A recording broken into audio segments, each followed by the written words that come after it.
Welcome. In this video I'm going to be taking a look at this ROVE RS2 articulating borescope. So this is provided to me by the distributor, but they're not compensating me for this video and they're not reviewing it before I post it. If you find this video helpful and you want to purchase one of these, I'll put a link to it in the description, and if you use that link it helps me out a little bit and doesn't cost anything extra. So this borescope's chocked with lots of features. It supports 1080p HD, has a two-way 180 degree articulation, has a 4.3 inch screen, comes with a 32 gigabyte micro SD card. You can see some of the features here, and then we have a whole lot of features listed on the back here. So let's get this open.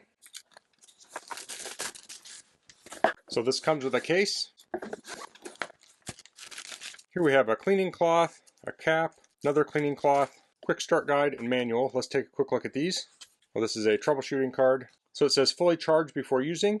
It uses USB-C charge cable. Insert the micro SD card. Press and hold the power button for 2 seconds to turn it on. It has a built-in 2600 milliamp hour battery for up to 4 hours of continuous use. You press and hold the power button for 2 seconds to turn it off. You press the power button to cycle through the light level, so it has 4 light levels. Press OK to capture photo in photo mode or a video in video mode.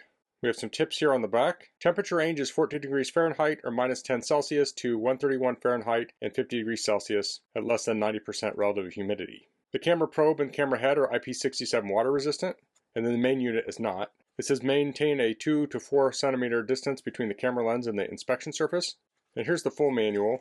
So here we have features listed again. And here we have the specs. You can pause and read through those. So this is going to go through all of the features of the camera and how to access everything, how to use it. So let's take a look at the camera. So we have a sticker on the screen here. Let's pull that off. On the side we have a plug. We can pull that open, and here we have that micro SD card. We also have reset and the USB-C charge port. On the back we have a light, and this is the articulation knob. So if I move this, you're going to see the head moves, and it kind of ratchets so it stays in place. So there's 180. You can turn that the other direction. So you can stick this in a hole and flip it around and look on the whole inside. So it came with a cap on it, and it also came with that extra cap. And this is kind of a stiff cable, so you can kind of move it around and position it. Let's go ahead and try and turn it on.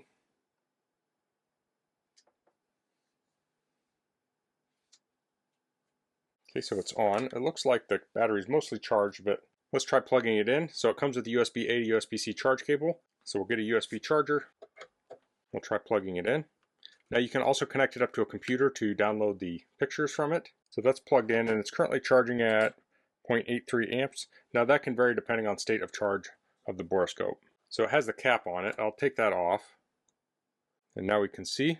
So I'll move that back and forth. So it has this button here. It has a magnifying glass on it. If I click it, it's going to zoom in. Now let's try holding it down. That took us to the menu. So here we can change language, set date and time, auto shutdown, video resolution, show date and timestamps, audio recording. So that's a very nice feature, especially if you're doing something where you're recording with this and another camera. You can at least turn the audio on so you can sync it up. So we have beep sound, and the beep is off by default. That's kind of nice. Screen orientation, screen brightness, temperature scale, probe lightness level, flashlight. So that's the flashlight on the front of the unit. How do we turn that on? So we'll hit OK. And let's see, we'll turn that on. And now that light's on. It's kind of handy. Shows our storage, format card, default settings, and version. So I'll exit out of here. I'll just hit back. And I'm just demonstrating this on my bench. I will take this and actually look at something later. But if I want to take a picture, I'll just hit OK. It says photo saved. Now I can hit M here, and that will change the mode. So now we're in video mode. So I can hit OK, and it's going to start recording video. So you can see that there. I'll hit OK again. It stopped. And if we hit mode again, we have the little player. So let's see if we can go to the second. So let's hit OK on this. And I don't hear the audio. I don't know if this can actually play the audio. You may need to hook it into a computer. Okay, so we're back in photo mode. Here we have brightness. Let's press that. So that's going to change the brightness of this. So we have it off. So we have the 4 levels. One of them is off, so there's 3 different brightness levels. Of course, we have the power button, mode, and then this here, let's see what that does. So that rotates it.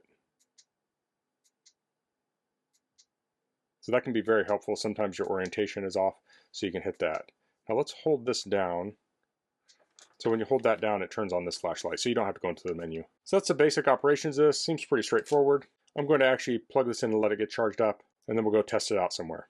Okay, so here I am at my dryer, and this is the opening for the lint trap. So I want to inspect it. So I have the camera here. I'll turn it on. So I'll hit mode, and I'll switch this to video mode, and I'll hit OK. So we'll start the video.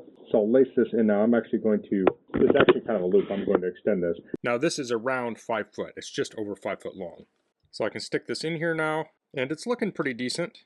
It's not too dirty. So I'm going to fish this back there further. So here we can see the blower. Now it's kind of hard to see.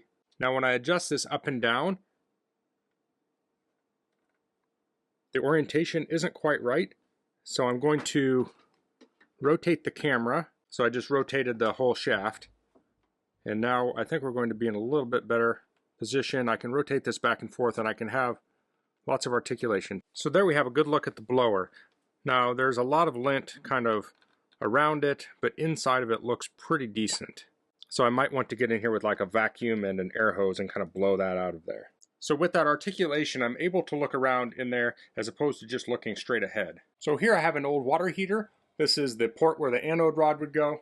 Let's check this out. This is a 15-year-old water heater. So I'll insert the probe down here. So on the right side there, you can see where the exhaust comes out, and that's what heats the water. So I can send this down.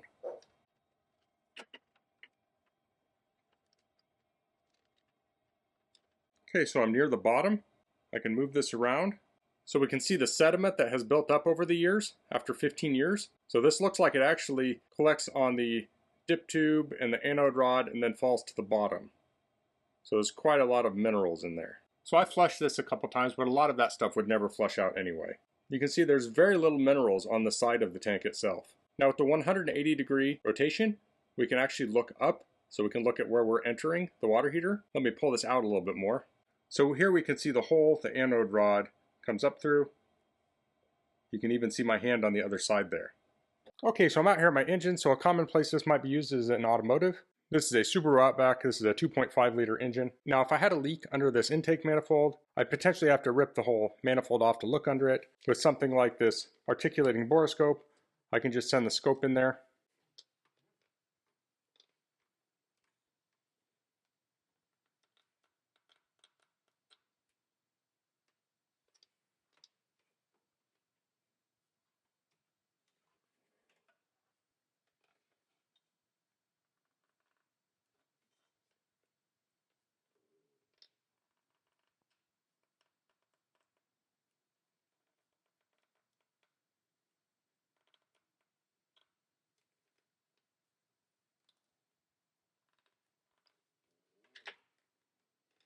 So I can easily just probe this in the engine and look around, so it's a real time saver. The thing I really like about this is that I can record audio and video, so I could go and do some inspection and then pull it up on a computer and have my bigger screen and look through it a little more thoroughly later.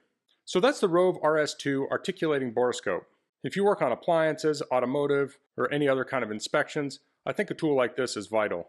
Now compared to a regular borescope with a straight camera on it, this has an articulating head so you can go and look at 90 degrees or 180 degrees. So that gives you a lot more versatility than a traditional borescope. I found this very easy to use. It's very ergonomic. I can hold it in my hand and do the articulation with this large orange knob. And it has easy use controls for recording and settings and such. Now with 4-hour battery life, this has a long runtime on it, and it even has extra features like the flashlight on there if you need a little bit more light. Now to get the images off, you can just take the SD card out and put it in a computer, or you can take the USB plug and plug it into your computer, and this will mount up just like a flash drive, so you can access all your photos and videos. So that's all I'm going to cover in this video. If you have any questions, please leave them in the comments. If you like this video, please click like. If you haven't subscribed to my channel, I'd appreciate if you could do that. And thanks for watching. Until next time, goodbye.